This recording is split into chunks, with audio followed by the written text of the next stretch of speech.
Alright. Should be live.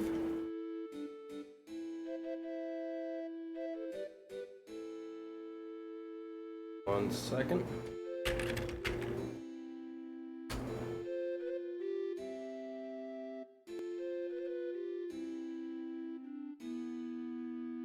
Oh, I got an advertisement. It would appear as if I am live. Alright.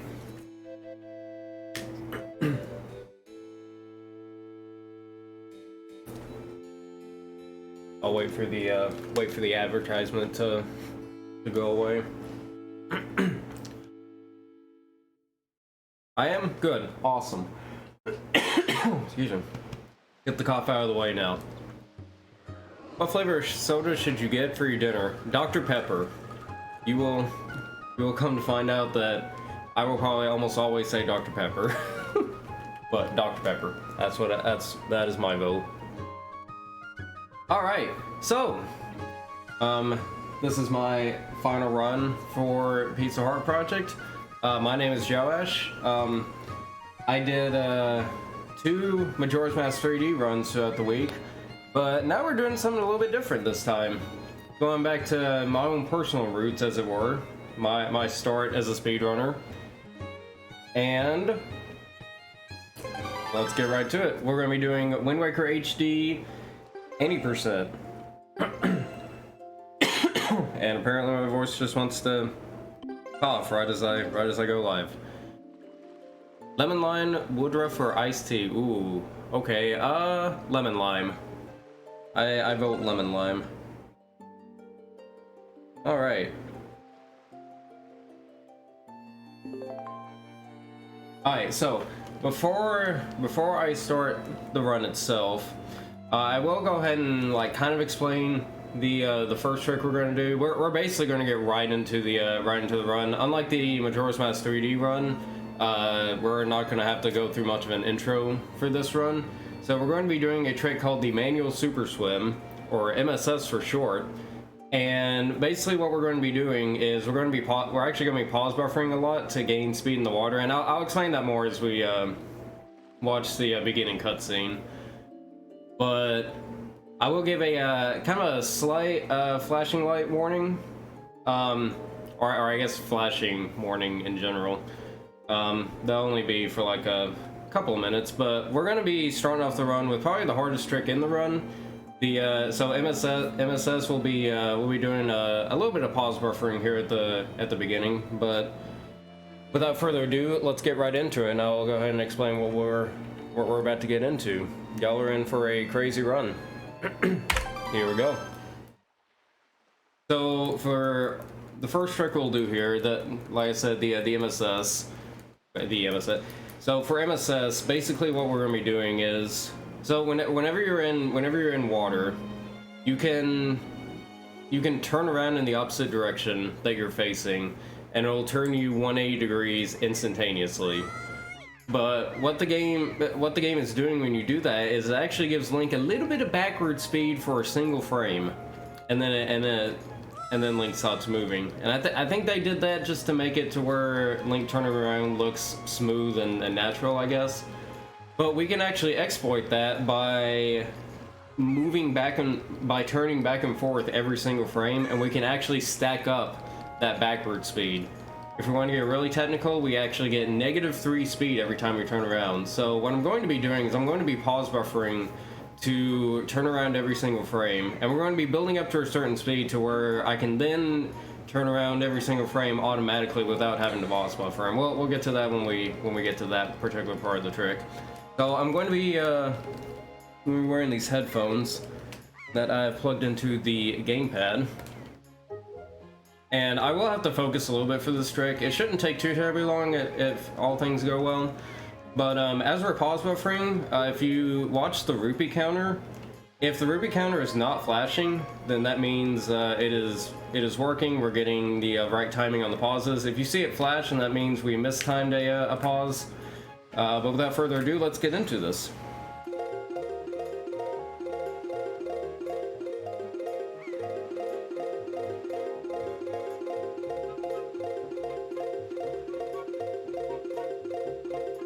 you'll get to see Link slowly start to move pretty quickly here.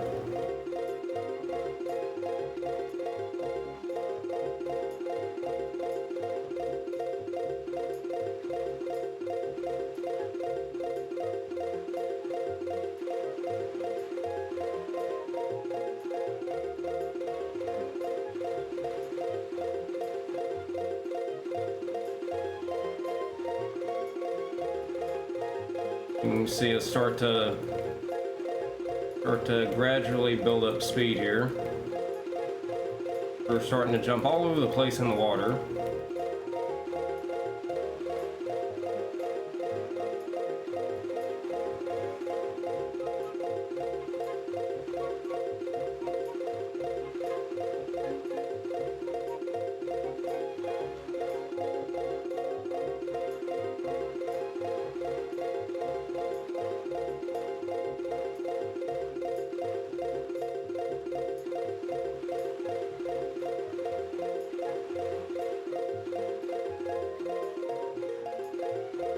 You can also see that we're getting an air refill off this wall here, which is actually going to be important for the end of this trick.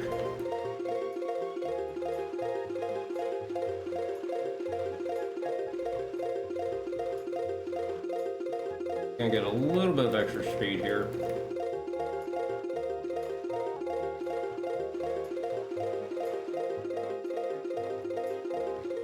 Might be good.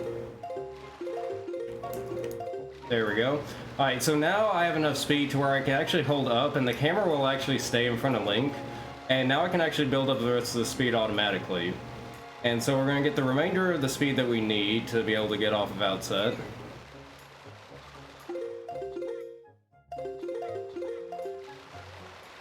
And hopefully should be good. I want to make it all the way over to Dragon Roost Island.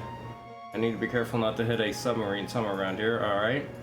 I think we are good to go. Alright. And with that, we have made it to Dragon Roost Island in a little under 5 minutes. Alright, so I'm glad that I'm glad that went well. That is definitely one of the more nerve-wracking tricks to do during a marathon. Also, hello Aru. Alright, so the main reason we did that, by doing this we actually skip the entire intro. If you've seen any percent no MSS runs, you'll get to see Link. You'll get to see speed runs where you have to go through the entire intro, and usually in no MSS speed runs it takes about 30-ish minutes to get to this point in the run, or to get to Dragon Roost rather. But now we're here in 5 minutes. But we're actually here to get something specific, and we'll get into that more as we get closer to our objective here on Dragon Roost Island. I'm going to be doing something called Rock Skip here, or as some have nicknamed it, Jerry.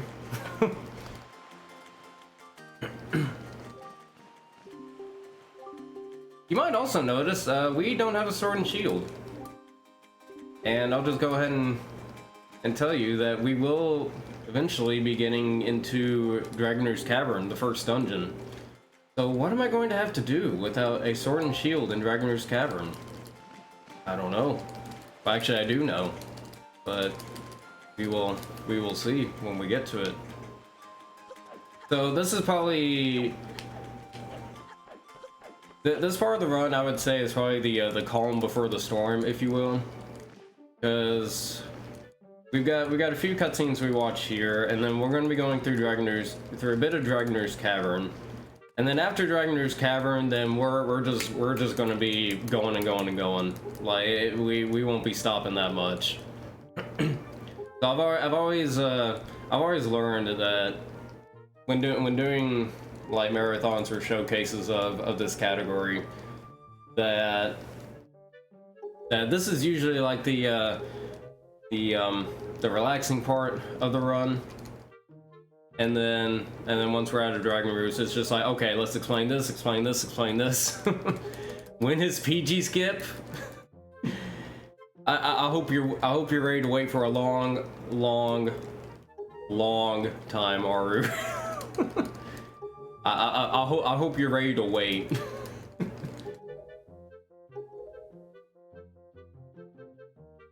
Which we will at least talk about PG skip when it becomes relevant in the run. Although depending on how you look at it, it is also irrelevant to the run. But we will discuss it.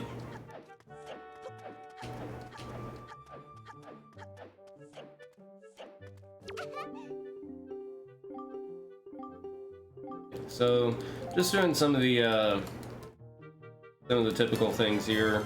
Getting the delivery bag, getting this letter from Medley. We need to go deliver to Kamali. Whoops.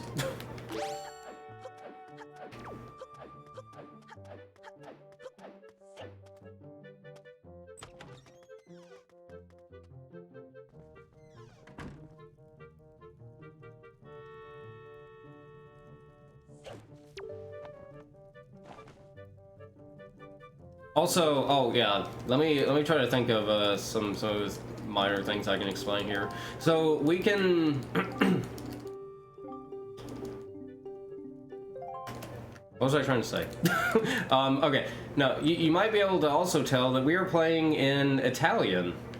So that does beg the question of why isn't the Japanese version faster? Because normally in a lot of Zelda games, or really in a lot of games in general, the Japanese version is usually the fastest language, if for nothing else than for text speed.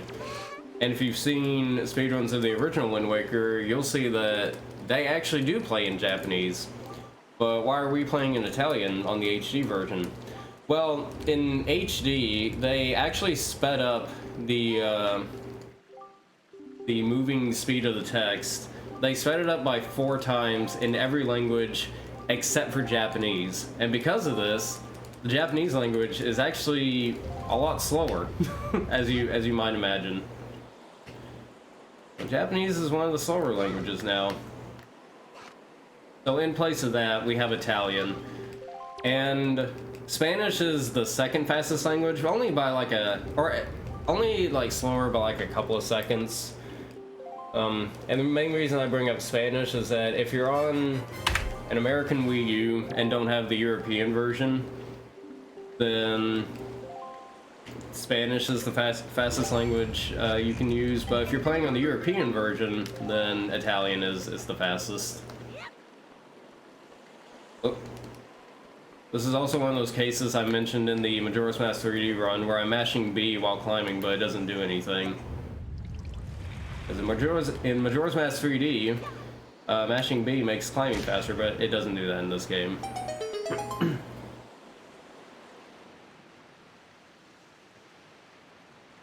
Alright, so we're going to be getting into the dungeon, and like I said before, we don't have a sword or shield. We don't have anything. We have a bottle and a delivery bag, not a bait bag. And this bottle's not going to do much good in combat. So what are we going to do in this dungeon? How far are we actually going to be able to get? Well, first of all, we're gonna sign up for the NBA here with these throws, and we're gonna enter the dungeon.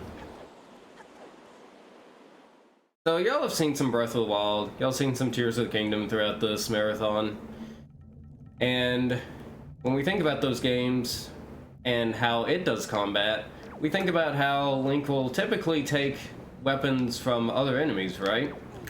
Well, what if we take some inspiration from that and we take weapons from other enemies and also use our environment to our advantage here? So we'll take this stick here, light these up.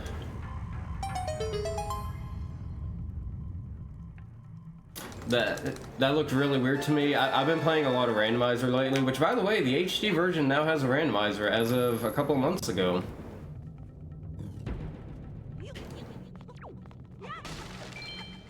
But I've been playing randomizer a lot, and usually that chest is a usually that chest looks different, so that like threw me off for a second. Yeah, so DRC is pretty interesting in any percent or in any category that does the manual Super Swim in general. Just because you get to see it done with pretty much nothing at all. Which I'll go ahead and say, you could actually pretty much beat this entire dungeon without the sword. I could very well beat this entire dungeon if I wanted to. But fun fact, I'm actually not going to finish the dungeon. Like I said, I'm only in here for one particular thing. This is Fred. Fred is going to be mean today by slashing the pot out of our hands, but fortunately he let us use that second pot. So let's say goodbye to Fred.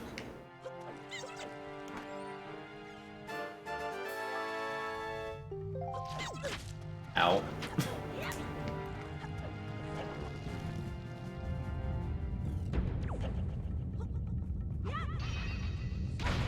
Ah. Yeah, bad Fred. Fred not one to behave during the marathon.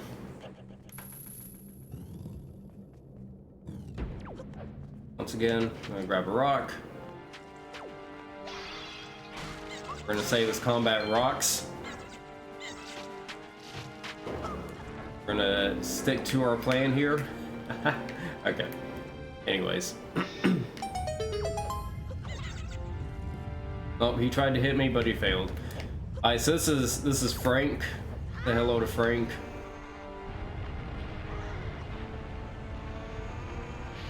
And I can actually beat this cycle, this fire cycle, but unfortunately I was a little bit too slow, but it's okay. Wind Waker to start your day? Yo, there you go. Always good to start your day off with some Wind Waker. I agree. Also, yo, what's up, Snimpy? Whoops. Uh-oh. Uh-oh. Oh, okay. Let me,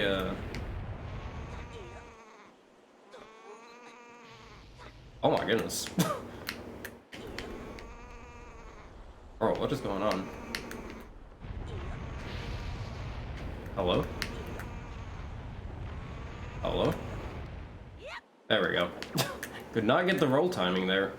So I can do a frame perfect roll there, which is called a roll clip. Now technically that's not a clip, but it's the same idea. We'll actually see one roll clip later, assuming that I'll actually get the A button press timing right. Yeah, that was a messy roll clip, evidently. But that is okay. Also, even though we don't have the Gossip Stone, all the cutscenes that involve Gossip Stones are still here.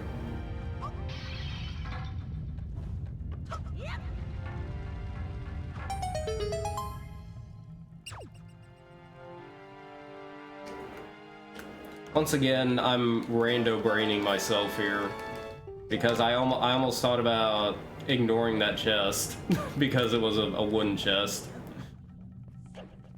So hooray. There may be a couple of spots here and there where I may like realize something's different from rando. I mean, overall gameplay wise, everything's the same.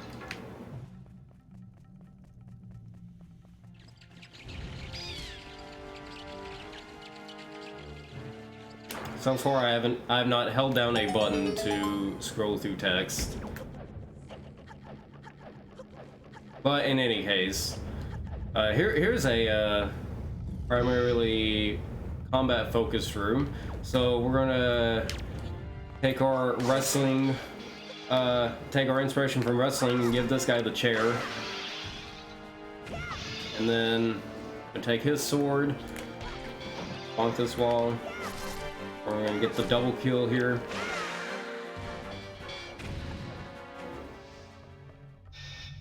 And I actually moved my camera behind that wooden post which actually made it to where the camera didn't pan over to the door unlocking. It actually just made the camera go instantaneously over there. A little bit of a small optimization there.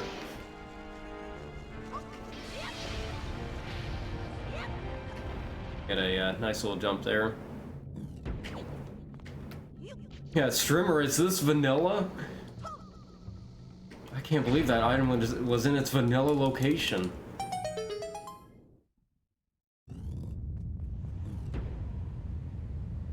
Alright, so we're coming up to the item that I actually want. So I actually want a grapple hook. Now, you might be wondering, the grapple hook is not that useful, right? I mean, it only lets you swing over things. I mean, how useful is that going to be? Well, it's actually going to be... Oh, uh-oh. Wrong movement. I'm actually surprised that's the only, like, bit of movement I did wrong there. Uh-oh. I'll pick that back up. So, I'm just going to say that the grappling hook is actually the most important item we're going to get in this entire run. Because the grapple hook is going to allow us to do the main glitch in this game called item sliding. Yes, item sliding. So, item sliding is a glitch where we can gain as much speed as we want. So with a first-person item... Oh, wait, I miscounted that. So with a first-person item, we can hold the item and move around with it as we're holding it. And if we go in any direction, pause, and then hold just very slightly in the opposite direction that we're going, then instead of dividing our speed, the game will instead multiply our speed by an alarming rate. And we're going to use this a lot during the run, let's just say. And this is why the run is just going to suddenly just pick up really quickly. So buckle up, we're about to get going. Now, if you also watch the Majora's Mask 3D run, you may be wondering to yourself, what is it with these two Zelda games having first-person items giving you speed-related glitches? And to that, I don't know, but it's funny that it happened twice. Baby seed. True. Yeah, I can't believe this is a baby seed. Also, we all know. Okay, already fell on the item slide. But you have now gotten an idea of the power of item sliding, as we're going to use it right away to do our own super swim. So you can also see that we don't have to do any more pause buffering. We don't have to do any more pause buffering. We can just gain our speed at will. There we go. That's a little bit better. That's not a little bit better. Oh, my fellas love item sliding. You know it.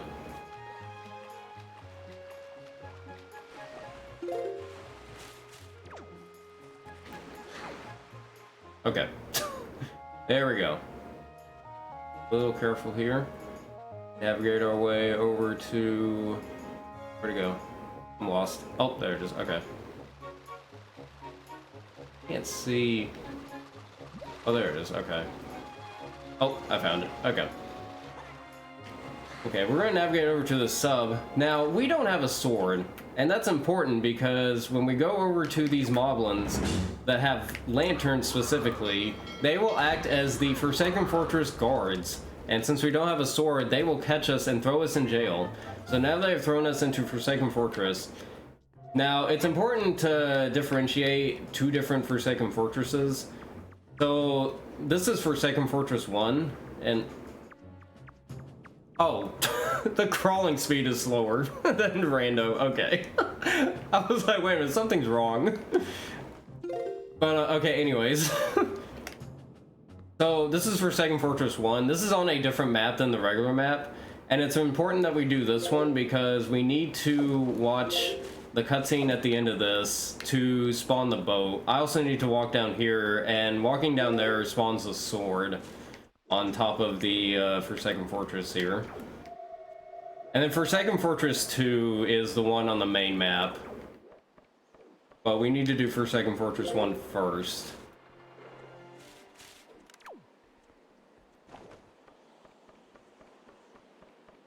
Dude, the rando brain rot is actually real. Like, it's actually unbelievable.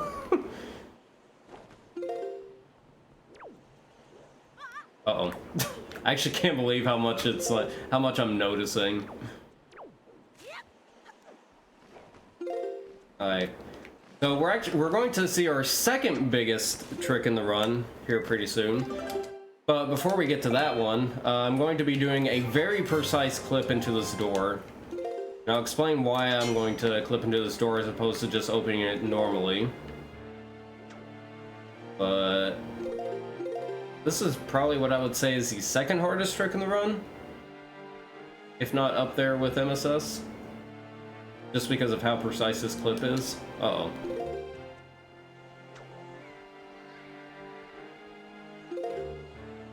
I'd still say it's second hardest.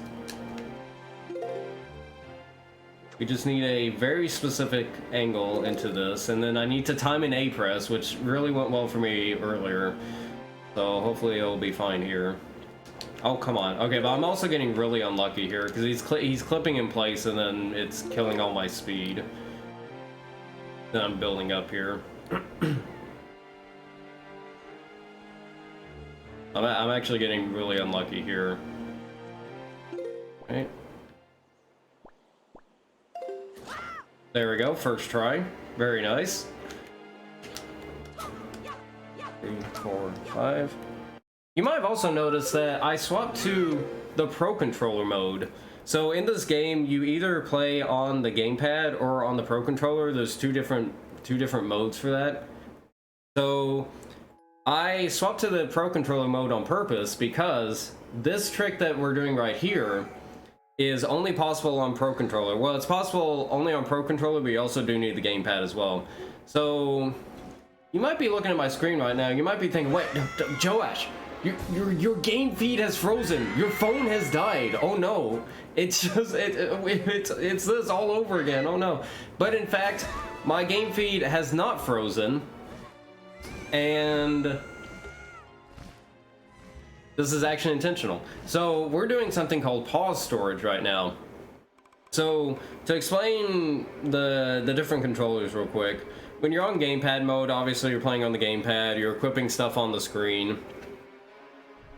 But in Pro Controller mode, the controls don't work on the gamepad, and you're playing on the Pro Controller, but you can still use the touchscreen on the gamepad. You're just using the controls on here.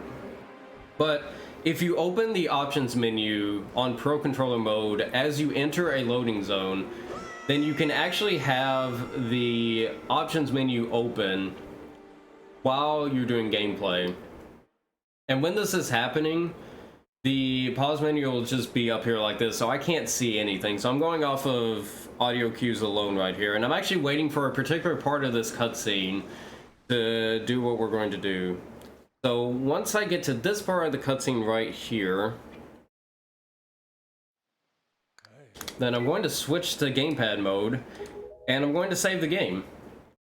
And so I'm actually saving the game inside of the cutscene, and that actually skips the cutscene. So the main use of pause storage we have here is we can actually skip cutscenes by simply saving and quitting out of them.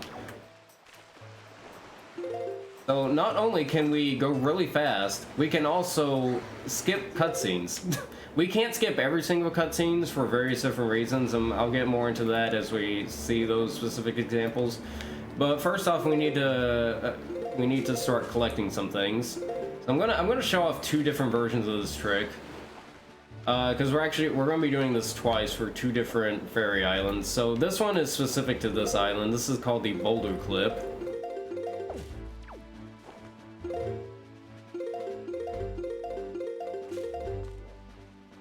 Or the rock clip, rather. I'll get my names right. So with a precise angle and movement here, we should be able to clip through this rock. Seem to be having a little bit of trouble with. There we go. And now we're in. So this will give us the bomb bag. We won't have the bomb item yet, but this is actually important for later. We're going to be getting the bow and arrow and the bombs in a very unconventional way. And because we get them in an unconventional way, we will actually not have ammo for them, so we actually need to get a bomb bag upgrade and a quiver upgrade in order to be able to use either of them.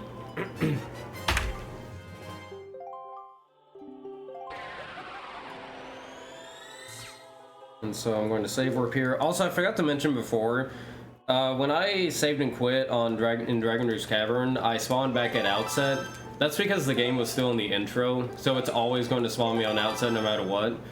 And here in this case, I'm always going to spawn on Windfall, and that will always be the case until I get in the boat. When I get into the boat, then I will start spawning like normal. But for right now, I will always spawn on Windfall when I save and quit. Okay, so right here, we're going to be doing Tree Clip.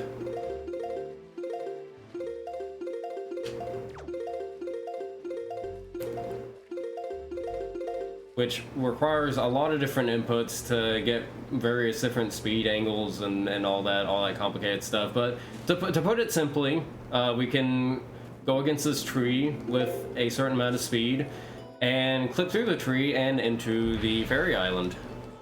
A Lego set of Windfall Island, that would be pretty cool. We'll build a King of Red Lions. Isn't there something like that, either official or not official? I feel like I've seen like a Lego King of Red Lions before, but I might be mistaken. I might be thinking of something else. That would be really cool, though. Alright, so we got our quiver and our bomb bag. So this will actually be the last time that I spawn on... This will be the last time I spawn on Outset. Or not Outset, Windfall. They haven't really said... Okay, yeah, I figured as well. I think they've only done the Deku Tree, right? And maybe like one other thing. Alright, so we're gonna go back to Dragon Roost Island, not Cavern, just the island. We're going to make our way to Beetle. And we're going to go see what Beetle has in his store. Oh, he doesn't have the items I need. We're going to go leave. I'm going to do that and then go over here. And we're going to swim off into the sunset. Oh no, I can't believe you did that, Joaish. Oh no. Well, you might have noticed that spawned me in the boat. And I cannot actually get in the boat myself without the sail, so that was the best way for me to get into the boat without sail, by boarding out in the out of bounds. And I also went into Beetle Shop so I could set my spawn point to be able to do that. And so now we're going to go to Forest Haven. We need the leaf as well. Leaf is also going to give us magic, which we really need magic. This is probably one of the biggest reasons we're getting Leaf, is it more so for the magic and not as much because of Leaf. We will be using Leaf a decent bit, but we need this more so for the magic.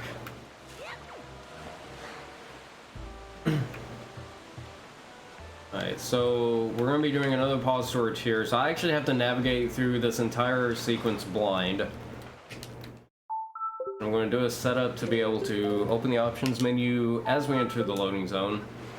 Also gonna have to shut up here for a second so I can listen to the audio cues. So now we're doing a blindfolded run, so we can do pause storage.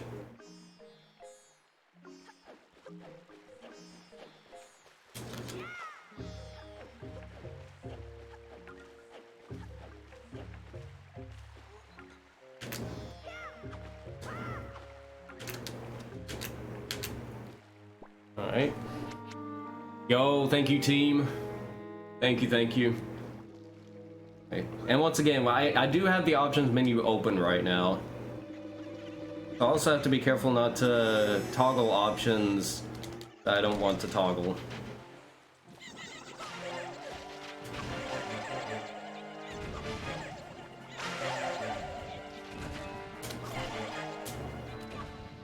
Alright. And now we've started the cutscene. And since we've started the cutscene, we can now save warp out of it and skip the Deku Tree cutscene.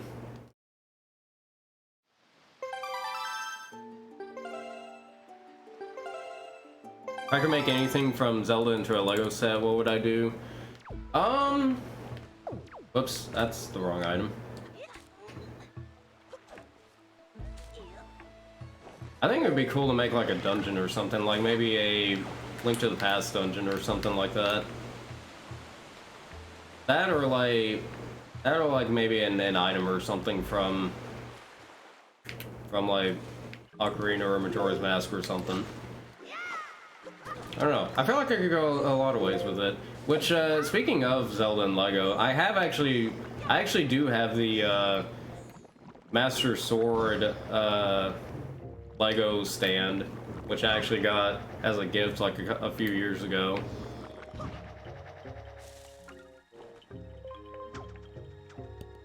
Oh my goodness.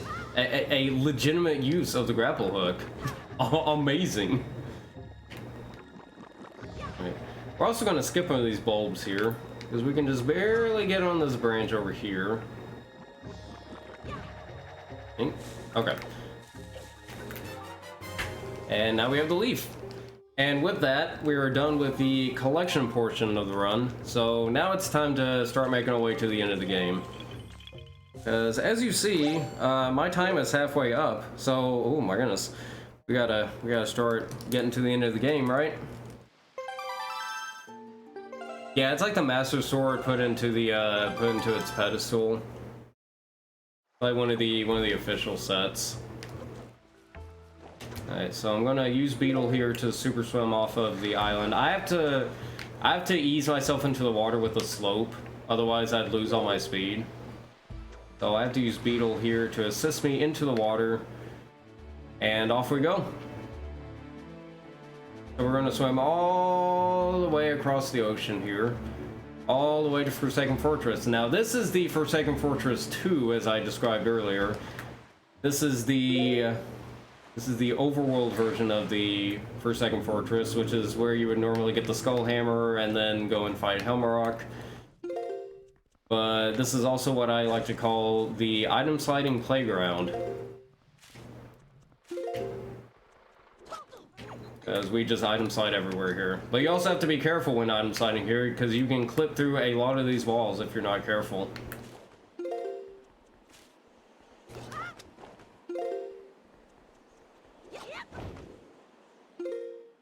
Alright.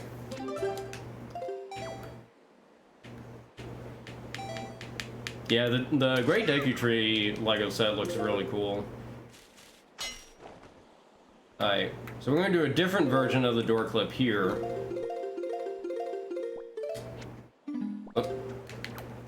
Oh, what in the world?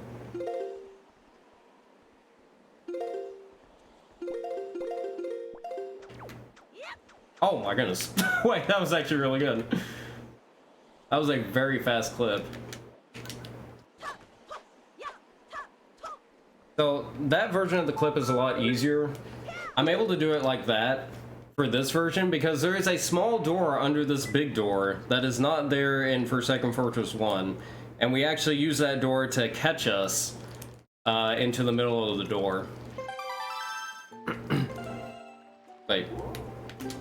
There we go. Wrong controller. Alright, so here's Helmarok. We cannot fight Helmarok, we do not have Skull Hammer. But, not to fear. Or we can just do this, and just not care about Helmarok. In fact, we can so not care about Helmarok that it's at- oh no. We can actually not care about Helmarok so much that we actually skip him in the glitchless run. There's a glitchless version of this skip, which is a little silly, but, you know, just goes to show you how broken this fight is. Oh my goodness. Okay. And in we go. Very nice. Not to fear, for item sliding is here! Exactly. Exactly. Alright, so we get one more break in the run. This is our last... This is essentially our last cutscene. So I can't do pause storage with this cutscene because at the point of the cutscene that you would need to be able to get any use out of it, I would have to save warp at the end of the cutscene. So we actually have to watch this cutscene just to get everything we need from what it gives us. And it would also be very difficult to get pause storage for this cutscene because we can't actually open up the options menu as we open a door. Like, it doesn't work like that. Like, that's why I had to clip through the doors in Forsaken Fortress in order to get pause storage. Like, I have to go through a physical loading zone and not actually open a door. To be honest, good, yeah. Good riddance to Helmarok, honestly. Good riddance.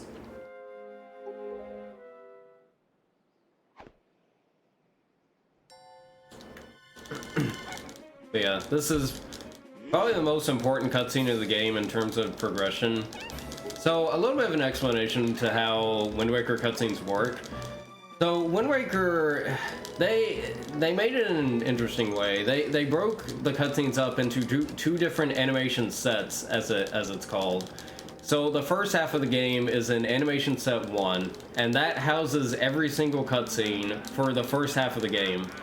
And when you watch this cutscene, then it puts you into Animation Set 2 and sets it to all the cutscenes that are in the second half of the game. Now, the problem with this is that if you're in one animation set and you watch a cutscene in a different animation set, then the cutscene will not work and will either just be really glitched out or will just crash. And actually, in fact, in most, if not all cases, it will just crash. So if I were to, since I'm in Animation Set 2 now, if I were to go back to any of the major cutscenes in Outset, for example, or like anywhere in the beginning of the game, those cutscenes would crash. And vice versa, if I did not watch this cutscene and stayed in Animation Set 1 and tried to watch any of the ending cutscenes, even if I tried to do pause storage with them, they would just crash instantly because they're trying to read from a different cutscene in that area. Which, yeah, very cool, Nintendo. Maybe they were doing this to save space, I really don't know.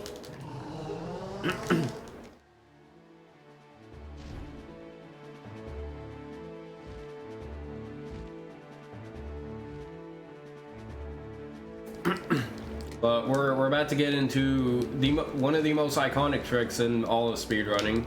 You may know it as barrier skip. So we're actually going to be doing barrier skip here in just a bit. And over the years, barrier skip's setup for how to do it has definitely gotten better and better as we go. For HD's version of barrier skip, it can actually be done really quickly now. It's actually really silly how simple it looks. This trick has gone from having to look at a very precise location up in the sky to get the correct angle, because the angle is very precise for this. But now with the setup we have now, it looks extremely simple. You'll see why here in just a bit.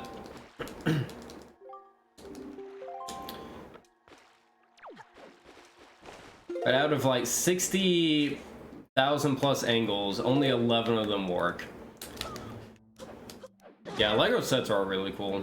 Alright, so I'm gonna pull Wind Waker as I am about to get damaged by the barrier, and that will make it to where I'm immune to the barrier. And I'm going to do an item slide here. I'm going to shield turn to the left, and I think I might have done a little too much there. I think I messed it up. Okay.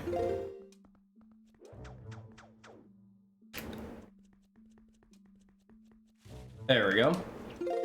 Simple as that. The iconic barrier skip, just broken through just like that.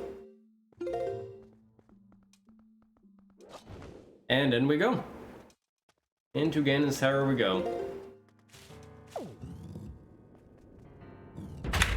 Alright. So, we have the trials here. Now, as you may guess, we are not going to do the trials. We actually cannot do the trials because we don't have a lot of the items required to beat some of the bosses. so we have to skip them. But we will actually go into the Earth Simple trial, because I want to go pick up something very special. And also quite silly, because if we go over to this tombstone here, there is one bomb drop here. And by picking up this bomb drop, we now have the bomb item. And believe it or not, that is the only bomb drop in the entire game that you can get without actually having bombs. So, hooray for us, we now have bombs.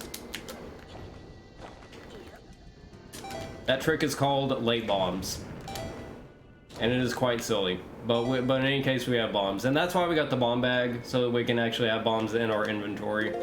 Well, the bombs would be in our inventory without bomb bag, but they would be at 0. Also, there was a roll clip that I did right there. If you climb the ledge while being slightly in the wall, you can pull off a roll right before the wall pushes you back in bounds, and so you can actually roll out of bounds by getting pushed out of the wall.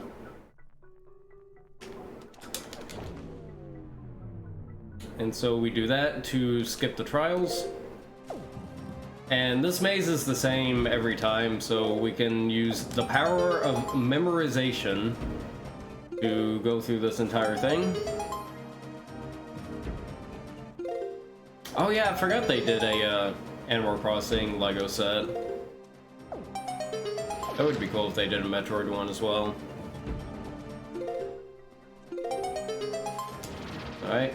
I'm also pulling a bomb here. That makes Link not look back at the barred door closing. Saves a little bit of time. Alright, we got what I would call medium RNG. It's not the fastest RNG, or not the fastest attack he can do, but it's also not the slowest one he can do. Oh my goodness, it's a good item. Alright, so here we're going to get the bow. Or we're getting the light arrows, but more specifically, we're getting the fully upgraded bow, because the way the bow works in this game is that there are different tiered items. So by getting the light arrows, I actually get the bow, fire arrows, and ice arrows, and light arrows all at once. So like the bow, and then the bow with fire and ice, and then the bow with fire, ice, and light arrows are all like 3 different specific items.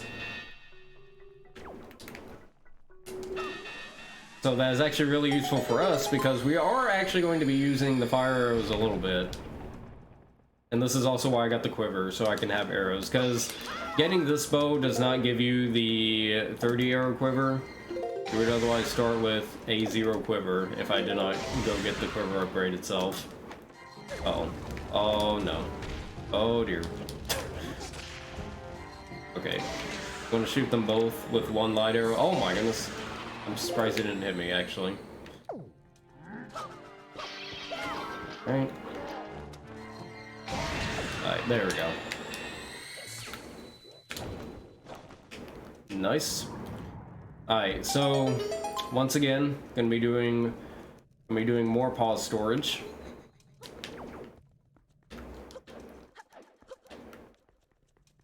This time we wanna stand in a certain spot here. Gonna get a side hop, and there we go.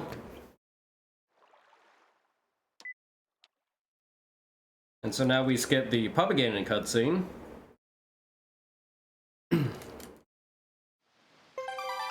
And we are off to go fight Puppet Ganon now. Whoops. I'm gonna take these off as well. Yeah, that is the spooky side hop. That could very easily fail, and we just go straight into the cutscene. Get the nah. Okay. All right, we got light arrows. All right, Puppet Ganon. Here we go. So Puppet Ganon's got some cool strats. Got a little too far to the right there. All right. I also have to be careful with my magic here, because I'm used to having double magic in Rando. Right.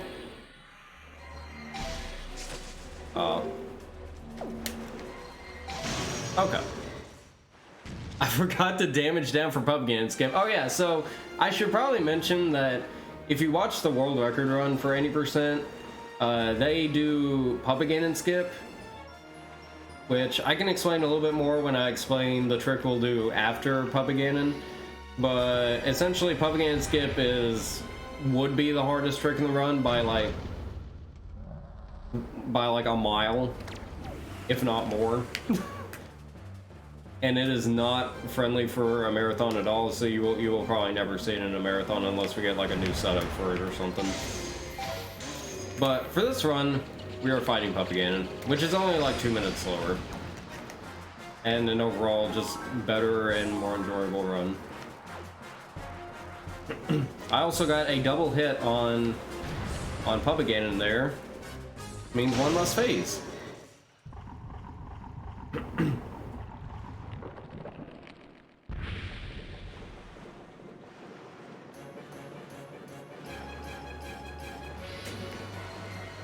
Right. So I'm actually intentionally damaging down here a little bit because I actually want to be at low health for what's coming up next. I'm also going to do this just for showcase. Alright. So that's Puppet Ganon. Puppet Ganon is dead.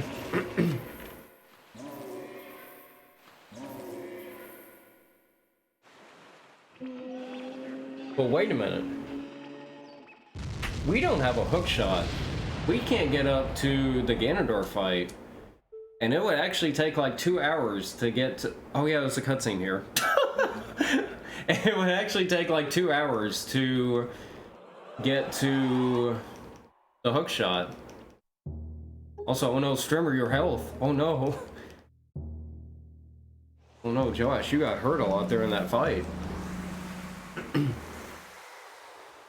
Alright, but yes, we're gonna have to do something special here in order to get up to the platform.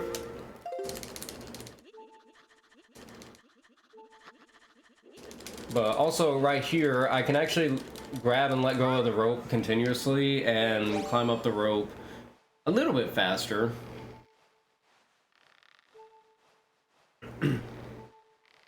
Because the rope keeps moving forward, and every time I let go of it, I can just instantly grab it again, and it just moves us up a lot quicker.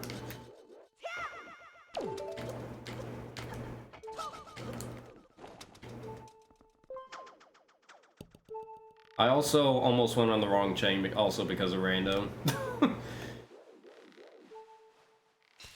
Alright, so here we have the Morts. So we're going to use these Morts. I'm going to stab the Morth to kill it, but by stabbing, I'm going to stab it, and then it's also going to latch onto me. So the Morth died, but it didn't fully die because I made it latch onto me as well. And that does something very special. That makes it to where the Morth will guarantee drop a heart. So if you're familiar with Wind Waker speedruns, you may recognize that we're going to be doing the zombie hover, which when I have 0 health, then I can chain a bunch of jump attacks together, and the game will try to do a jump attack, but it will then cancel the jump attack because it realizes I'm dead. But I can actually use that to gain a bunch of height, but I also have to be able to heal in order to stay alive. So we're going to chain these jump attacks together, and the game will keep trying to cancel them because we're dead. And I'm going to get that heart to stay alive, and now we're on the platform. And of course, there is a cutscene to skip here.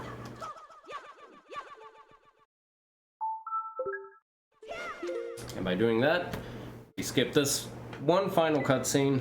It is a 4-minute cutscene. However, we're only going to get 2 minutes of time save out of this because guess what? We get to do the hover again!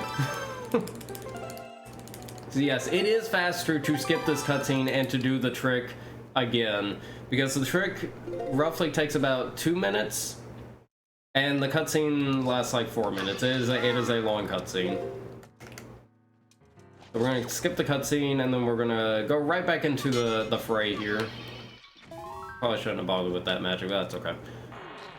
We do funny climb. Don't we love climbing towers, team? We do funny climb. This is also why I opened the warp pot. Alright, so I can use the fire arrows to light the morts on fire and take damage from them, and that does half a heart.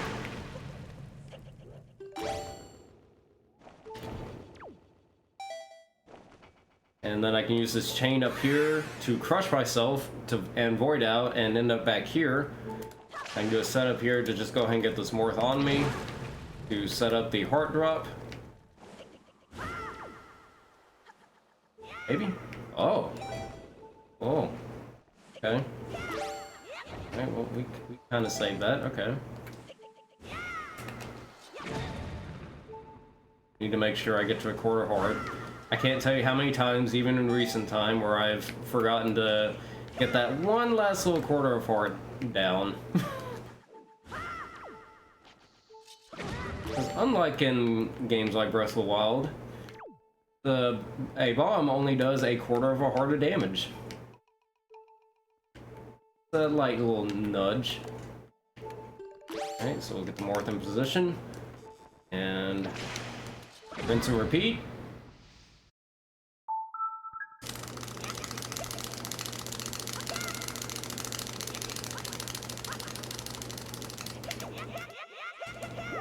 And there we go.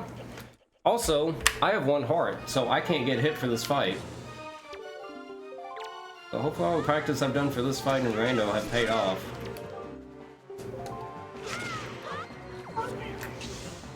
I believe we got a donation. I'll have to see it here in just a second. We got a follow. Thank you for the follow. Okay, I messed up the setup a little bit there. Guess what? Because of Rando, because the text is faster. Woohoo! Hooray! Thank you, Rando. Rando coming in clutch again.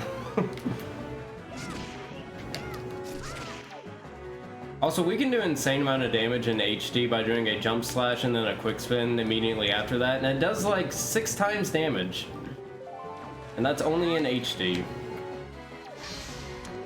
And with that, that is the Wind Waker HD 80% in 5420, which I'm actually really happy with that time.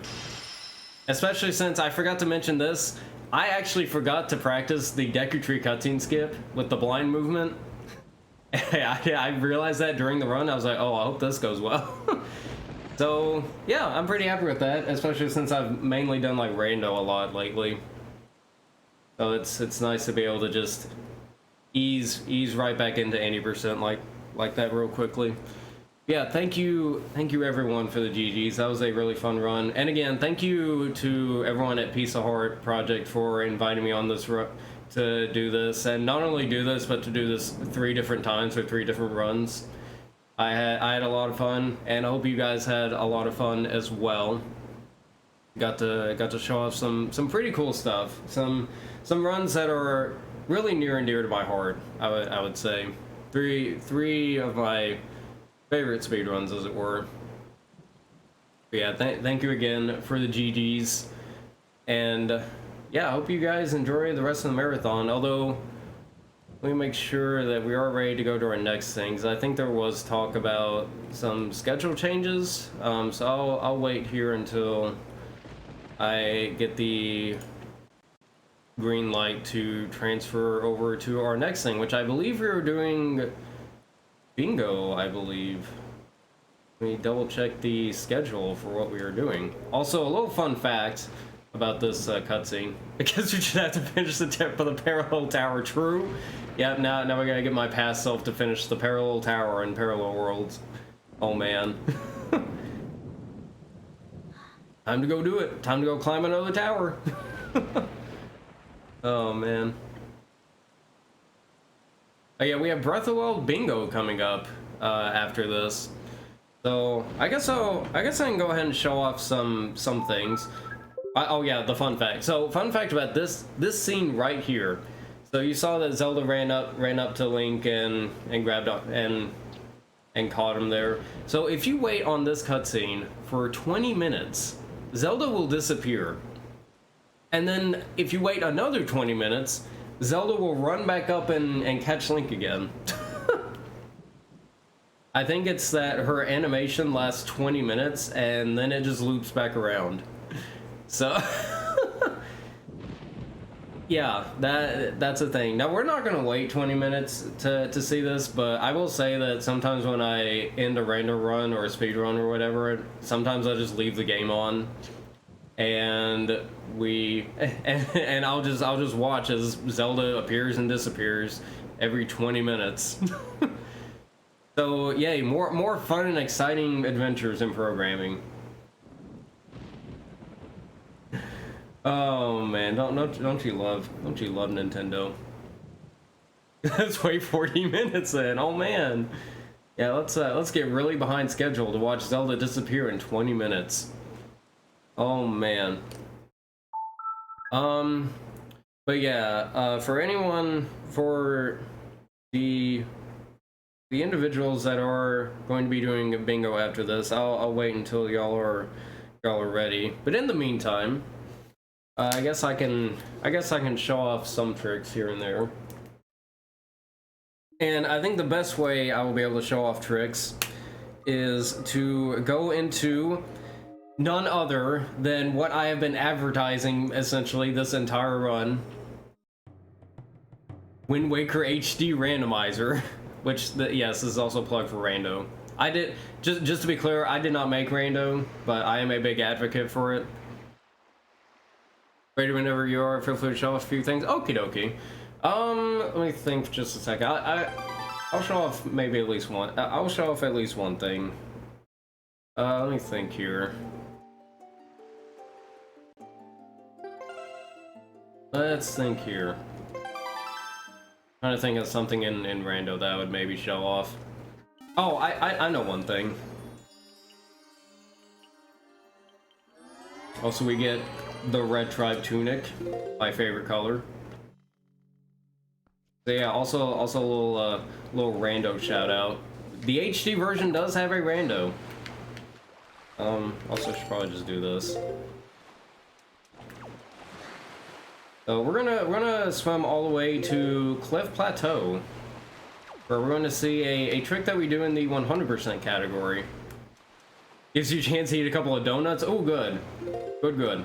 Always a good time for donuts then. Alright, so we're gonna swim all the way to Cliff Plateau.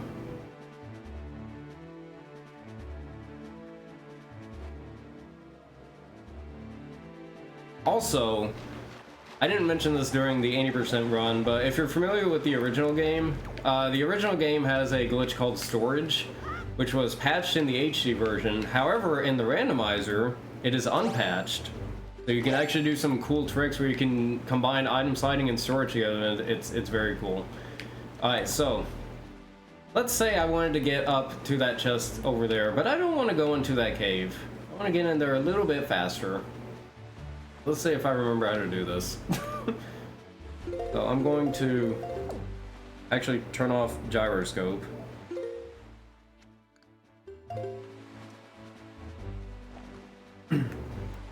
As we watch the sunset. I'm gonna item slide against this tree.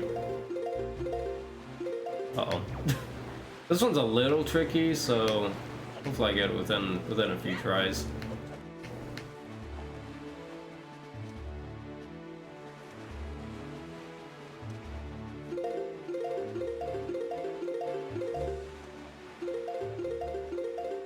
Slide off here, then hold up. Okay, I missed it. Oh, it looks like I clipped into the water. I think that's the correct thing I'm supposed to do. I believe.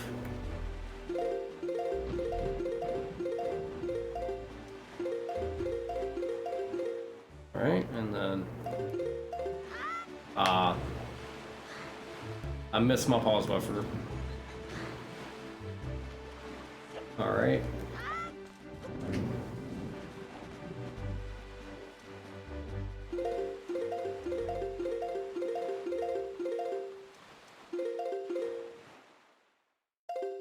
There we go.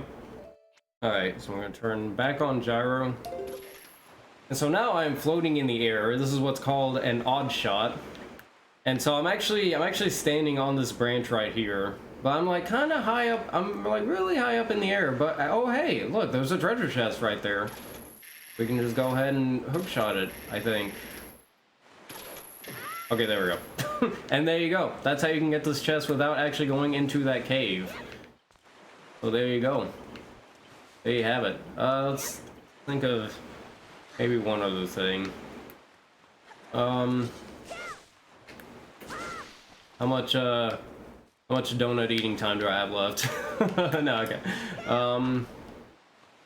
Think here.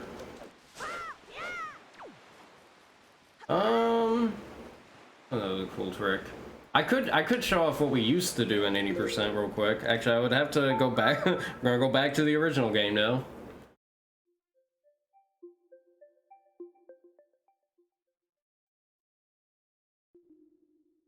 And so, back to vanilla. So at one point, before Polystorage was found, before we could skip any of the cutscenes, there was a... You ate donuts all day. Oh, I see. Fair enough then. Alright, well I'm going to give... Maybe I'll give at least one attempt to this trick. I have a good one, Lightstone. Thanks for stopping by. I'll give one attempt to this trick. This is a pretty difficult trick. But I think I can pull it off here. So at one point we only did the hover once, but there was a certain period where we actually skipped bombs. Skipping bombs was faster at one point. And so we actually had to do this hover without bombs.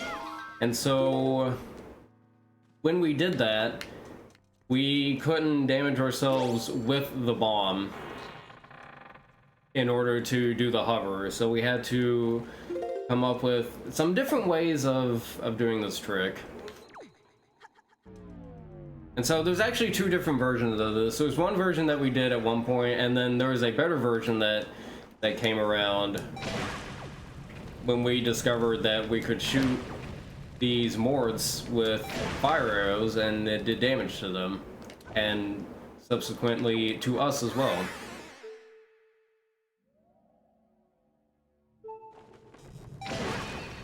Okay. Oh, oh, I got the double hit. Nice. Come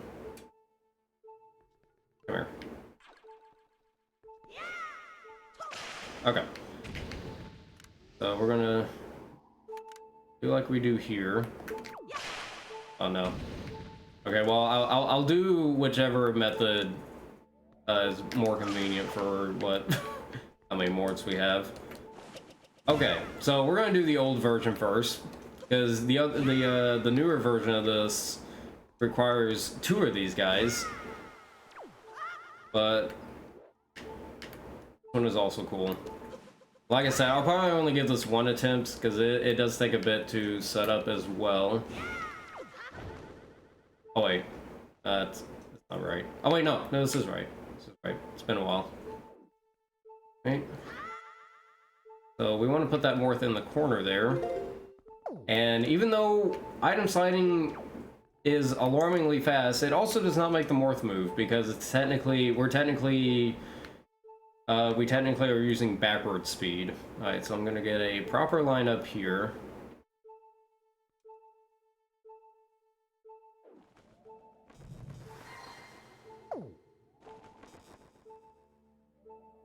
There.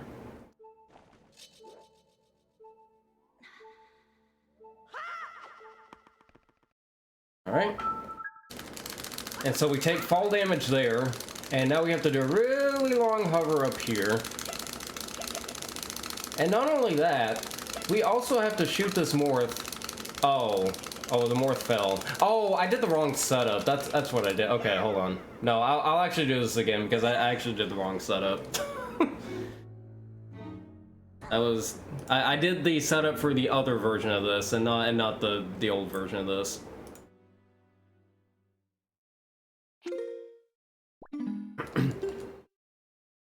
Alright, so let me try that again. Yeah, so you can already see how this version is a little bit harder than the one we do now. I guess what I would call the traditional way of doing it.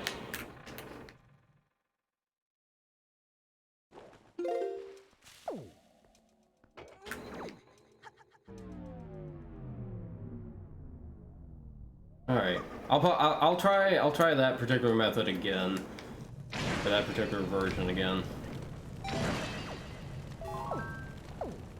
I didn't get the extra hits. Okay.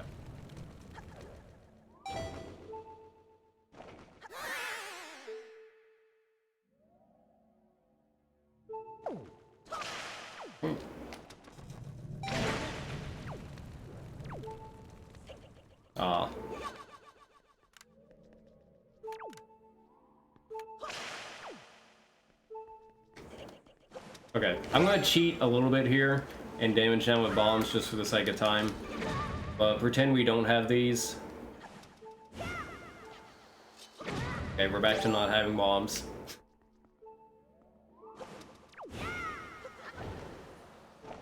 Okay, so I want to put this Morph in a rather particular spot from the get-go. Would actually be good. Yeah, yeah, we'll go with. Yeah, we'll go with that. Why not? That should be good. It'll be close though, but we'll make it work.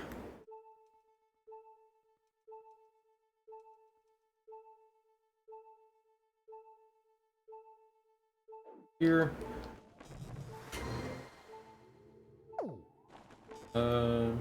Okay.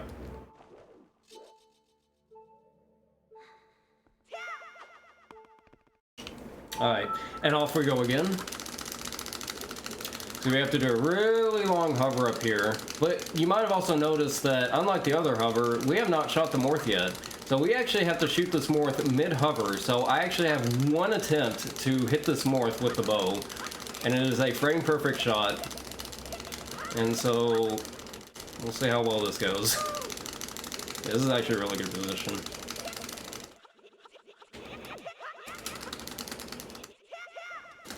Oh, okay. Well, what happened there is I pressed sword right after I shot the bow, and that actually makes the bow shoot in a weird direction. Okay, but basically you hit the Morph there, and then you go and get the heart. So unfortunately I failed that, but I'll go ahead and show the other version of this, which is a little bit easier, but still pretty difficult. So eventually, so we did that version for a while, but eventually we found a little bit of an easier method to do this without bombs. And it's what we call flame hover.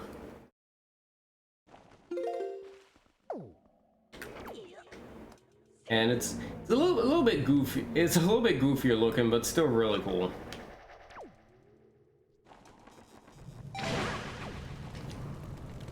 Hopefully I'll at least get this one.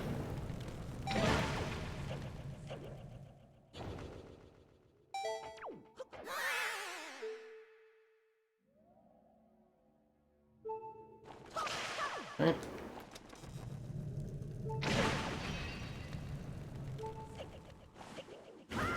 Okay. And do the same thing I did before? Okay, yeah. I want to cheat again one more time. You have got to be kidding me. Oh wait, oh my goodness, I got lucky. Oh my goodness. I got really lucky with that Morph movement. It's random which direction they go. So kind of just have to get lucky with that. Uh-oh. Oh, that's not good. Oh, never mind. Never mind then. Out of magic. Alright. Whale. That's okay. Do it again.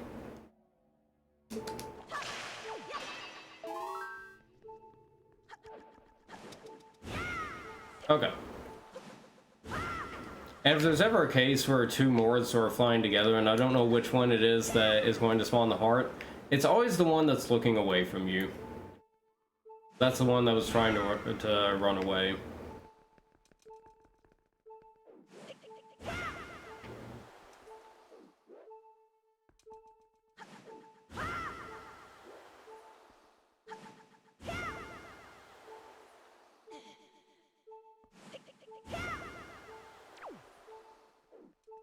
Now I want to actually get the Morph in this position, unlike the other version. Alright.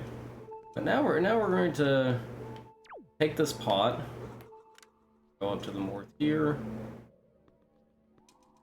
and we're gonna give him a little bit of a nudge. I'm gonna push him. Give him a little push, little nudge, all the way over here.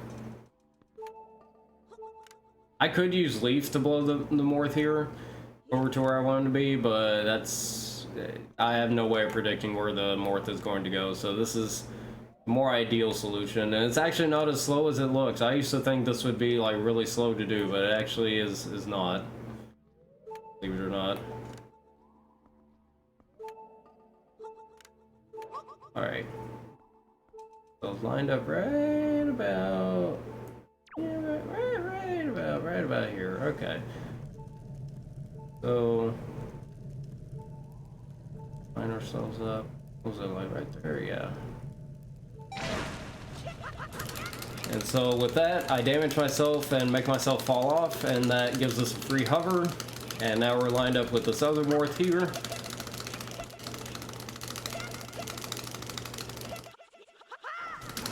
There we go. And with that, I can't see. And with that, that is Flame Hover, and that is how you skip bombs with the Morph Hover. That is how you do this trick without bombs. So like, same idea with the other one as well, just don't miss the bow shot. So there we go. Yeah, yeah, this hover used to be a lot harder, but fortunately now we use the easier method since we're also doing it twice. It ended up being that doing the one with bombs twice was better than doing this version twice, both for difficulty and also the fact that just having bombs for the trick itself was just faster than doing it without bombs. The Flame Hover goat strikes again. These were good old days. These were good old days. But yeah, fun stuff indeed. But yeah, can't think of anything else I might be able to at least conveniently show off. I could maybe think of other things, but unless Stimpy is ready to take the honors whenever you are ready.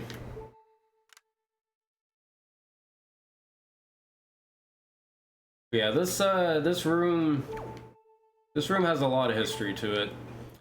Well, one last thing I will mention, the Puppet Ganon skip trick that we mentioned before that is done in any percent basically requires you to do a hover during the Puppet Ganon fight and hover against this